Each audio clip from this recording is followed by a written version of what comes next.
जैन साथियों, आपका अपने यूट्यूब चैनल में हार्दिक स्वागत है। साथियों, आज हम समझेंगे भिन्न की अवधारणा कि भिन्न कहलाती क्या है। तो भिन्न जो है, जब किसी वस्तु या संख्या को समान भागों में बांटकर उसके कुछ भाग लिए जाते हैं तो उसे भिन्न कहा जाता है और इसे ए बटे बी के रूप में लिखा जाता है।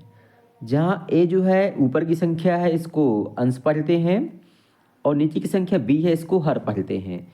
जैसे कि ये कोई लड्डू है या रोटी है, इसको अगर हम दो भागों में बांटेंगे तो हमने कितने भागों में बांटा? पूरे को दो भागों में बांटा और उसमें से एक हिस्सा ले लिया, तो इसकी भिन्न हो गई 1/2। ठीक है, इसकी भिन्न हो गई 1/2। इस लाइन को बटा इसलिए पढ़ा जाता है कि इसके हमने कितने हिस्से किए हैं? दो भागों में बांटा है, मतलब बटा मतलब बांटा है। और इसी प्रकार से यदि इस रोटी को हम 3 भागों में बांटें, बराबर भागों में, और कोई एक इसका हिस्सा लें, क्योंकि 3 भागों में बांटा है तो जितने हिस्सों में बांटा उसको रखेंगे नीचे, और जो हिस्सा जिसको देंगे इसे 1/3 हो गया ये हिस्सा। अगर हम इसके 2 हिस्से भर देते तो इसकी हो जाती भिन्न 2/3। तो इस प्रकार से जो ऊपर की संख्या उसको अंश कहते हैं, नीचे की संख्या को हर कहते हैं। इस लाइन को बटा पढ़ा जाता है, तो इसकी भिन्न हो गई 1/3। अब बात आती है समभिन्न की। समभिन्न किसे कहते हैं? तो समभिन्न जिन भिन्नों के अंश हर से छोटे होते हैं उन्हें समभिन्न या उचित भिन्न भी कहा जाता है। समभिन्न का दूसरा नाम है उचित भिन्न, इंग्लिश में कहते हैं इसको प्रॉपर फ्रैक्शन। तो जैसे कि ये लिखा है कि 1/2, इसका अंश यानी कि 1/2 जैसे लिखा है, तो अंश मतलब ऊपर की संख्या जो है हर से, ये हर है और ये ऊपर की संख्या अंश है। तो ऊपर की संख्या जो है नीचे की संख्या से क्या है? छोटी है, यानी कि जिन भिन्नों के अंश हर से छोटे होते हैं उन्हें समभिन्न या उचित भिन्न भी कहा जाता है। जैसे कि 2/3, 2 छोटा है 3 से, 4/5, 4 छोटा है 5 से, ये सब क्या है? समभिन्न है। और जो समभिन्न का मान होता है हमेशा 1 से कम होता है, यानी कि हम जो है 1 में 2 का भाग लगाओगे तो 0.5 आएगा, इसका मान 1 से कम है। इसी प्रकार से इसमें 0.66 आएगा, यानी कि इन नीचे की संख्या का भाग जब ऊपर की संख्या में लगाओगे तो इसका मान 1 से कम प्राप्त होगा। अब बात आती है विषम भिन्न की। तो जिन भिन्नों के अंश हर से बड़ा, या जिन भिन्नों का अंश हर से बड़ा या बराबर होता है या हो, तो उन्हें जो है विषम भिन्न कहते हैं। जैसे जो अंश है यहाँ लिखा है 5/3 लिखा हुआ है, 5/3 लिखा हुआ है, तो अंश क्या है? 5 है इसका अंश, और हर क्या है? इसका हर है 3। तो जो अंश है 5 से, मतलब अंश जो है हर से क्या है? बड़ा है। ठीक है, तो 5/3 कैसी भिन्न है?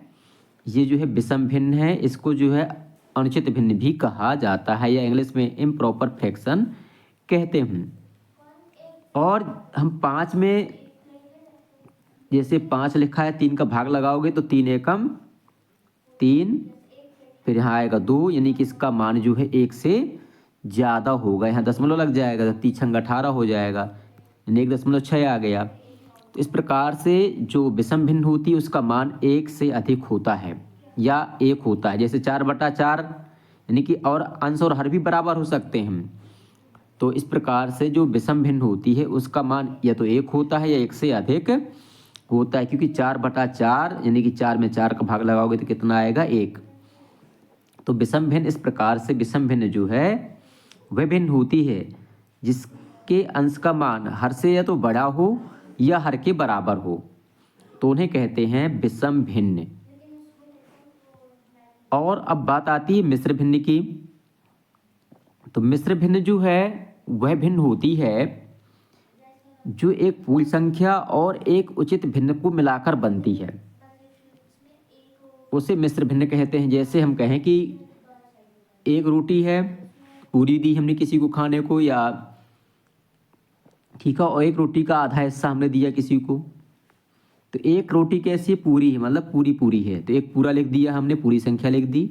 और इसकी भिन्न कितनी होगी, 1/2, तो ये हो गई एक सही 1/2। सही मतलब जो पूरी पूरी है उसको हमने सही पढ़ना है, तो एक सही 1/2 लिखा हुआ है।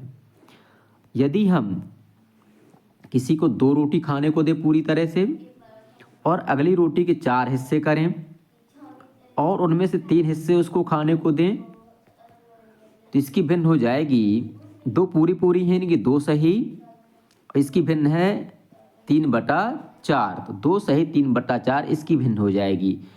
तो इस प्रकार से 2 सही 3/4 ये होगा। इस प्रकार से मिश्र भिन्न वह भिन्न होती है जिसमें एक पूर्ण संख्या हो और एक उचित भिन्न हो।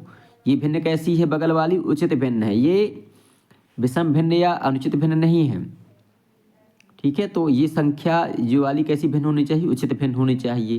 तो इस प्रकार से मिश्र भिन्न जो एक पूर्ण संख्या और उचित भिन्न से मिलकर बनती है, यानी वह भिन्न जो एक पूर्ण संख्या और उचित भिन्न से मिलकर बनती है, उसे मिश्र भिन्न कहते हैं। साथ ही इस प्रकार से आज हमने जाना कि भिन्न किसे कहते हैं, समभिन्न किसे कहते हैं, विषम भिन्न किसे कहते हैं, और मिश्र भिन्न किसे कहते हैं। साथ ही इसके अलावा चैनल पर एक वीडियो अपलोड है पहले से, कि जो भिन्न की अवधारणा है रोचक तरीके से हम कैसे समझाएं।